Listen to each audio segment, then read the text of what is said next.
Welcome back to Block TV, where we're talking with one of the leading voices in the sphere, a man who gives us his sage wisdom on all the hottest topics, in the sphere, Lou Kerner of CryptoOracle, and the man behind Crypto Mondays, who joins us weekly from New York. And Lou, thank you so much for being with us.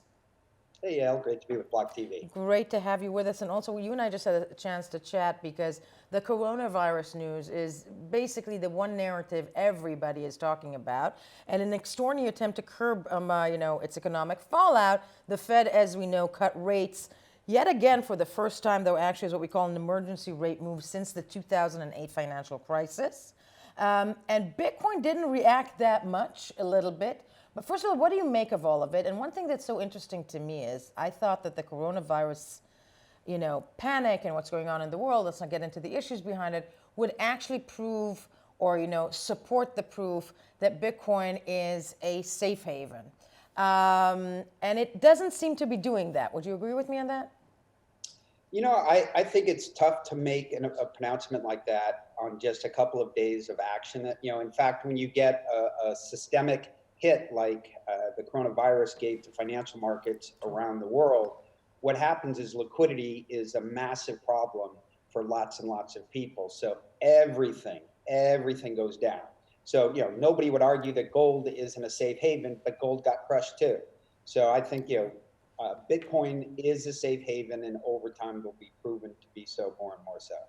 I'm actually wondering with you, and I think you're right, because, we are now, I'm speaking to you from the other side of the world. I'm in the Middle East, you are in the East Coast in the States, but the coronavirus, some may argue, has just really hit the States right now. Do you think we're yet to see the effects of it over the course of the next couple of weeks on the markets? Yeah. I'm asking. Sure. I mean, certainly there's a broad belief that I share that the vast majority of cases in the United States have not been diagnosed. We don't even have test kits here. I mean, it is really crazy how completely and totally unprepared we are for this at every single level. I mean, if Obama was still president, I'm not sure that we'd be, massively better able to handle it. But certainly with the current administration, it's beyond a disaster. It's terrifying to see, and I wonder, as we said, with the Fed cut yesterday, there was a short reaction, but then it reversed itself yet again. Time will tell. On a different reversing story, Libra has not announced, actually this is information coming out of the information, that's a tech news site, that it's pivoting, so to speak, and according to that information, according to that report, supposedly Libra will now develop several separate digital tokens, each pegged to a different government-issued currency, such as dollars and euros, and veer away from the whole notion of a cryptocurrency. If this is true, what do you make of this for Libra? Look, Yael, I've said from the very beginning, it was my belief that Libra was DOA, dead on arrival, was never going to happen. And that's because we're really living in a time now where if you have to ask for permission, the answer is going to be no, particularly from the US government, but also because Facebook is Facebook from basically every major government around the world. So this is not surprising at all to people who are on top of what was going on here. And what Facebook is doing is just offering something that's incredibly generic. Lots of companies, anybody will be able to offer that. There'll be lots of white label solutions to do what Facebook is doing now. Of course, Facebook with 2 billion plus users is in a unique position to leverage these new tools. And who knows what they're going to do in the future. But Libra itself today, I think, is completely and totally dead. Well, no, very rightfully, very well put in that respect. I want to move on to something, though, that you are excited about, and that is MakerDAO. And you had a chance to sit with who? Well, at Crypto Mondays New York this week, we had a great fireside chat with WRIGHT, who's the founder of OpenLaw and the LAO. And the LAO is kind of the next generation leveraging the Moloch V2. So the original Moloch DAO basically just enabled people to give money and then allocate grants. So basically give the money for free. Now with the LAO as part of Moloch V2,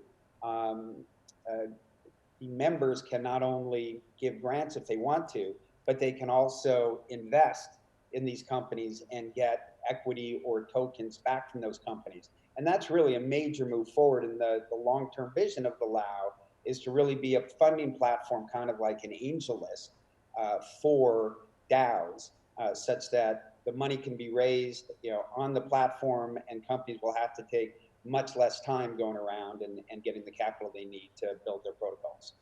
A significant move forward. Other conclusions from Crypto Monday and the DevFest? We had Hester Pierce was at Crypto Monday San Francisco this week. Video will be going up on that. It was a sold out event, massive crowd. Obviously she's I think the most favorable member of the SEC in terms of her views on crypto. So, people in the community are super excited to hear what Hester has to say. And in that respect, known as Crypto Mom, she is one of the more friendlier voices, but one is waiting for action. We'll have a chance to speak with her tomorrow.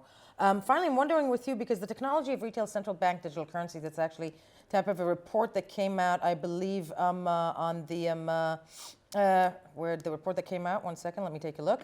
The technology of retail central bank digital currency, coming out by the BIS, there we go.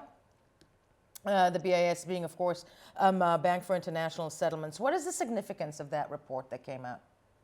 I thought what was super interesting was they talked about the different paths that central bank digital currency can go down. Is it something that's going to be decentralized or not? Is it how much privacy is there going to be? And so based on the decisions that they see, each decision obviously impacts the future decisions. And so they kind of laid out an interesting decision tree. All that being said, obviously central banks at the end of the day still have the same problem, that they'll be able to issue as much currency as they want to. One of the interesting other pieces of news that came out this week is the Marshall Islands announced their token. This is something that's been worked on for a while. They've partnered, I think, with Algorand to leverage their protocol. And what they've done is they've actually hard-coded a 4% cap in terms of the growth of the tokens for the Marshall Islands. So that's interesting, but I doubt any major government is going to do that. I tend to agree with you on that entirely.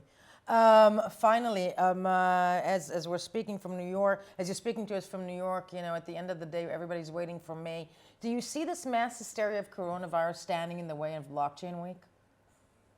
Certainly, I think there's a increasingly broad belief that consensus is going to get canceled, or not, if not canceled, moved till later in the year. It's obviously the major crypto event in the country, so I don't think that they'll cancel it. And it's also a massive moneymaker for DCG. So I know that they want to push it forward, but I think we're at a point now where it really looks like it's going to get canceled. Wow. Yeah, well, time will tell. Hopefully, even if postponed, we'll get to go and see you. Lou Kerner of Crypto Mondays, I want to thank you so much for joining us today on BLOCKTV, as you do every week. We'll speak to you next week. See ya, yeah.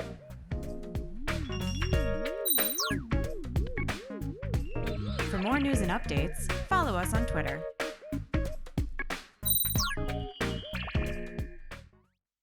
So Coinbase is already